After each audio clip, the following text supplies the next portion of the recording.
Fikih Aswaja.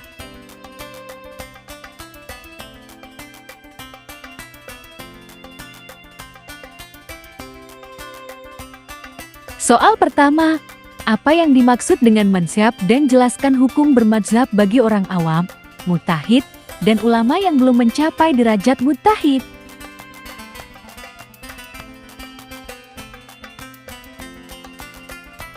Secara bahasa mazhab adalah masdar yang berasal dari akar kata zahaba yang berarti bagus.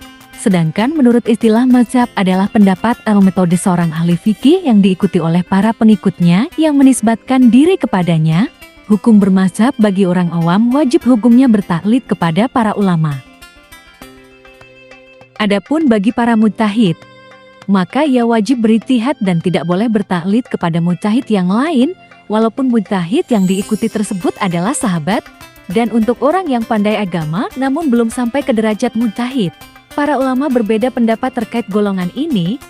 Menurut Ibn Al-Hajib dan beberapa ulama lainnya, golongan ini sama dengan golongan orang awam, yaitu wajib bertaklid, sebab ketidakmampuan mereka untuk berijtihad.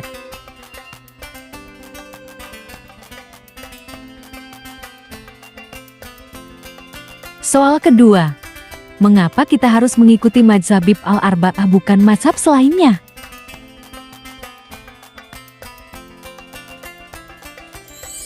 Mengikuti selain mazahib arba'ah bagi umat Islam saat ini hukumnya tidak boleh. Setidaknya ada beberapa alasan tentang ketidakbolehannya, di antaranya adalah 1.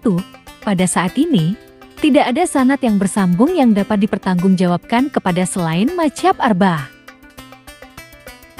Kedua, pendapat yang dinisbahkan kepada selain mazhab arba'ah tidak mundhabit, batasan-batasannya tidak dijelaskan.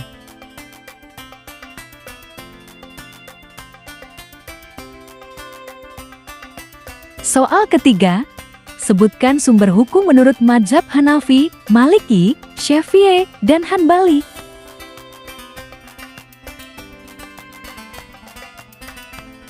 Mazhab Hanafi. Sumber hukum dalam mazhab ini adalah Alkitab, Al-Sunnah, syariat umat terdahulu, pendapat sahabat, ijma, qiyas, istihsan, urf, dan maslahah mursalah.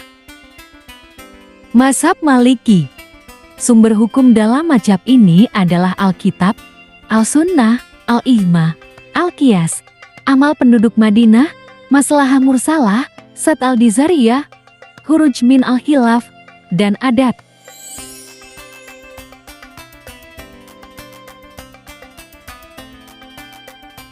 Mazhab Syafi'i.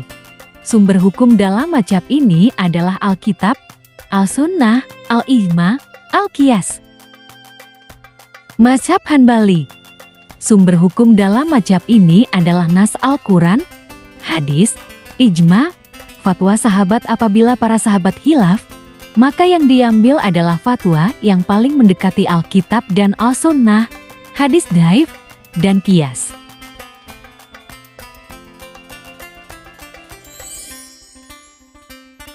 Soal keempat, jelaskan pendapat kebenaran dalam ijtihad.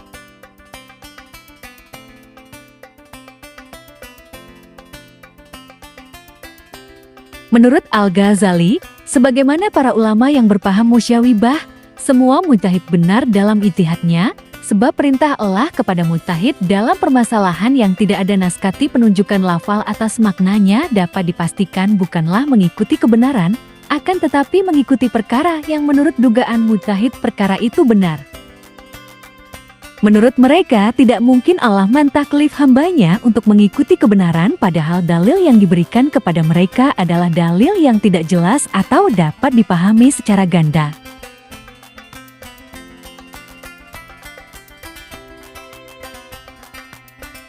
Soal kelima, apabila terdapat perbedaan pendapat antar imam mazhab, pendapat mana yang harus kita ikuti?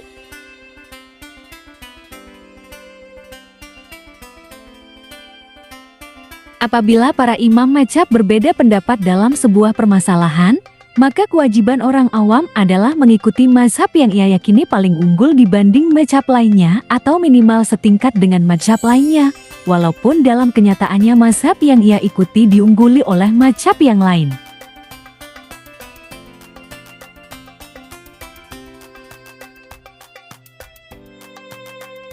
Soal ke-6, apa hukum taklid dalam fikih?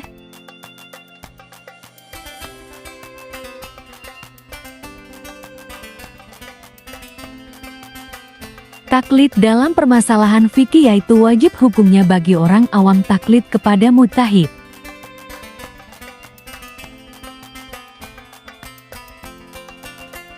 Soal ke-7, apa yang dimaksud dengan talfik? Berikan contoh dan jelaskan hukumnya.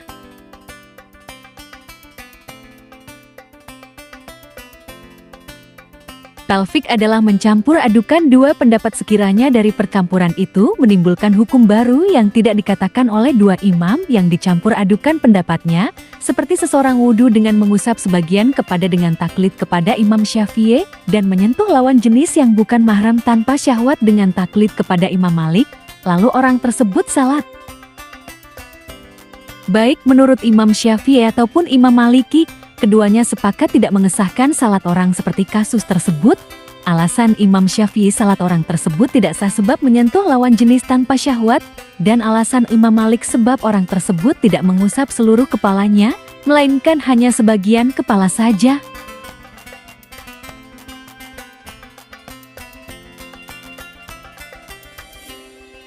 Sekian dan terima kasih.